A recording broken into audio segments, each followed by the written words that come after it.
Hello, welcome back to my channel. If you're new here, thank you so much for stopping by. I really appreciate you checking out my channel. And if you are a recurring viewer, thank you so much for coming to spend some more time with me today. I really appreciate it. So today I want to do just another really quick reading update just to show what I'm currently working on and what I have recently finished. It's going to be fairly similar to last week's reading update just because I'm still in a couple of the same books. I do have one new addition to the finished pile, however, so I will talk about that a little bit. But other than that, it will be fairly similar to last week's, but I thought I would go ahead and talk about it anyway, again, just to sort of keep up with my reading updates. So as far as currently reading goes, I'm still reading George, Nicholas, and Wilhelm, Three Royal Cousins and the Road to World War I by Miranda Carter. I apologize about the glare. Again, it kind of morphs the cover, makes it hard to see. This is a fantastic book. I just passed halfway yesterday, and I'm really enjoying it. My favorite thing about it so far has been the formatting, actually, of the book. Because it's focusing on George, Nicholas, and Wilhelm, it goes basically in order of, the chapters go in order of each of their lives. So it opens with chapters 1 through 3 being the childhoods of each of the three rulers, and then subsequent chapters follow a theme that mixes their lives together. Because they were relatively the same age, most of the big life events that they experienced at the same time. They all got married roughly around the same time. They all sort of stepped into power roughly around the same time. And so it makes it great for being able to sort of track along with each of their lives. So that's been my favorite element of this book, just the organizational factor. Miranda Carter's writing is also very accessible. It's very readable. I've not read anything by her until now, and I'm really curious to see what else she has out, just because her writing style is very easy to read. But she clearly has a very strong hold on her subject matter as well, and it shows through. As for recently read, I read one book yesterday.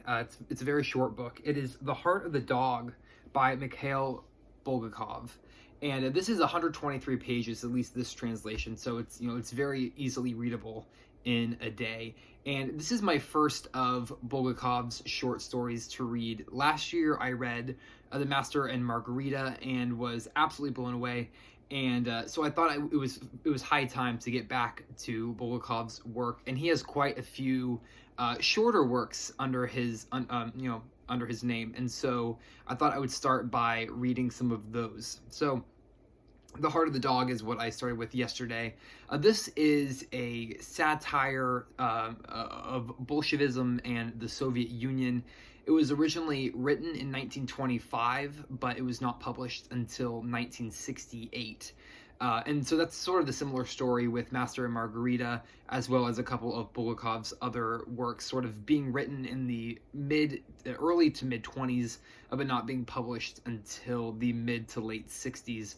And so this was an incredibly humorous read, as well as being very satirical, a bit of sort of a dark comedy as well, very much full of analogies and sort of side-handed comments, side-swiped comments at the Russia of the day. Really interesting stuff. So I'm going to save the rest of my thoughts about this one for Thursday. I will be doing a full review of this for Thursday's book review. So if you're curious to hear more of my thoughts about The Heart of the Dog, I will be putting a full video review out on Thursday for those of you who are interested.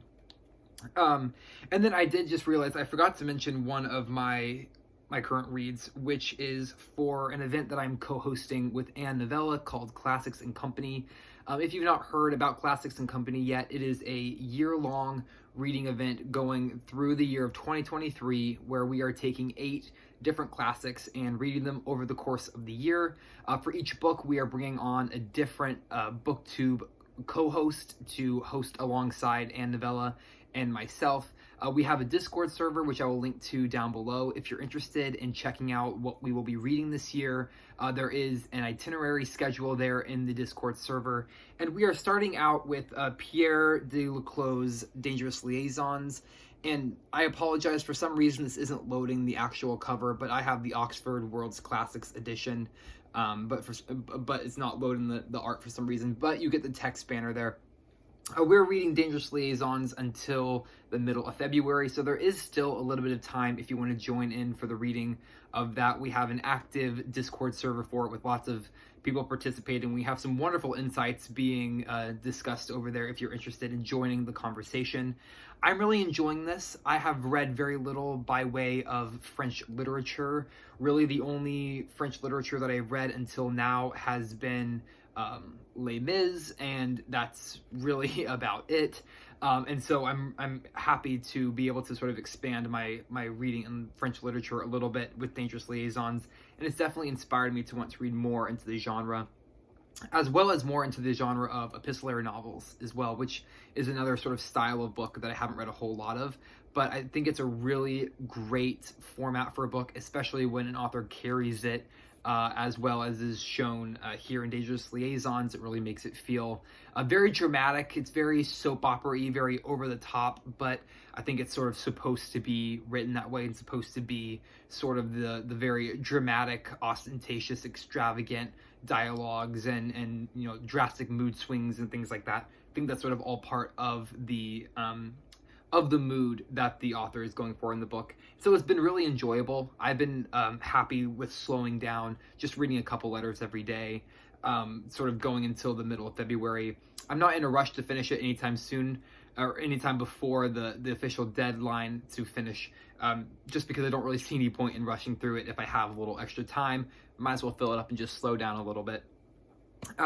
So that's it for today. Just a super quick, super short reading update showing, you know, what I'm currently reading, what I'm working on, or what I finished and what I'm currently working on. I really appreciate you watching. I hope you enjoyed. Feel free to leave a comment down below, and I will see you in the next video. Bye for now, and happy reading.